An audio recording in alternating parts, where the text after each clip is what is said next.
Let's learn how to change the oil. At the most basic level, you're going to need oil and a filter.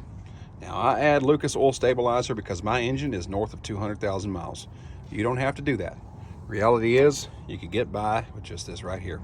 If you're not sure what oil and filter you need, drive up to your local auto parts store, walk in, say I'm changing my oil. They'll ask you a few questions and put everything on the counter for you. A couple of more items you're going to need. You're going to need an oil drain pan, a socket set, an oil filter wrench, a funnel, some shop towels, and some zero residue cleaner. You'll see what that's for later. Once you're underneath your vehicle, make sure your tires are properly blocked, your vehicle's in park, and the emergency brake is locked. You're going to look for your oil pan. It sits just ahead of your exhaust here, and find your drain plug. The size on this one happens to be 16 millimeter. You're going to want to loosen that.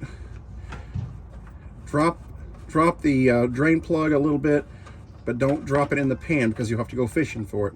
And then move your hand out of the way quickly and let the oil drain until it stops dripping.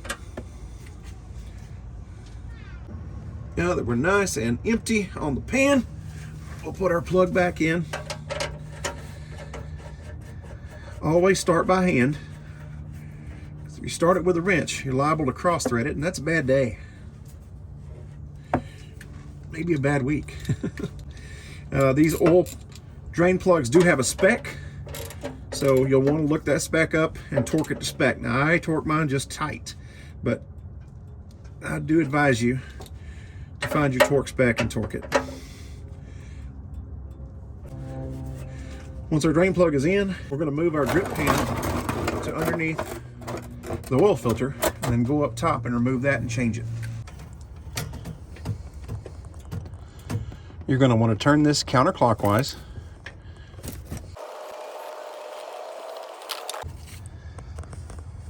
Oh yeah, it was due an oil change.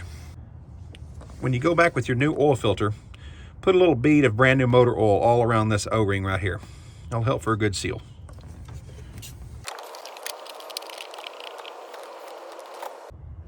If you remember the zero residue cleaner I mentioned at the beginning of the video, that's just so you can clean under here and remove any excess oil that may have dripped while you were changing your oil filter.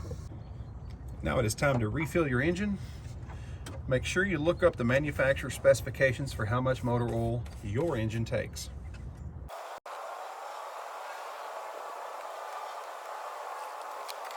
Before starting your engine, always pull your dipstick and just see where the oil is pre-start. We can see that it's still quite low, so we need to add that last quart. Pull our dipstick yet again. Much better. It's time to start her up and check for leaks. In checking for leaks, there's two specific spots you want to look. The bottom of your oil filter, here, and the bottom of your oil pan where you just inserted the drain plug. As you can see, we don't have any drips at either spot. One last check of the dipstick and we should be good to go. Hey, if you found this video educational or helpful in any way, drop us a comment. Tell us what you thought we did good, what we could have done better. And if you haven't yet, subscribe to Grub and Gas and stay up to date on what we're up to. We're always trying to drop good content that helps people. Thank you for watching. Y'all have a blessed day.